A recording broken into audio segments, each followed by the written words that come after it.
లేకపోతే పరిశుభ్రత అన్నిటికీ తిరోధకాలు చేశారు. తిరుమల ఒక పవిత్రమైన దివ్యక్షేత్రం. ఈ పవిత్రమైన దివ్యక్షేత్రాన్ని అపవిత్రం చేయడం భావ్యం కాదు.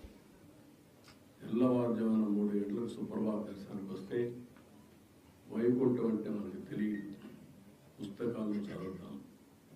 వైకుంఠానికి పోవాలని కోరుకుంటాం చనిపోయిన తర్వాత. ఆ సమయంలో ఇక్కడికి వచ్చి వెంకటేశ్వర స్వామి దర్శనం చేసుకుంటే వైకుంఠంలో ఉన్న అనుభూతి కలుగుతుంది.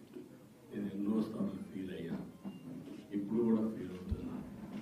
అందుకే నేను ఇక్కడికి వచ్చినప్పుడు అన్ని విషయాలు మర్చిపోయి ఒక పవిత్రమైన భావంతో పోవాలి, ఒకే స్లోగన్ ఉండాలి.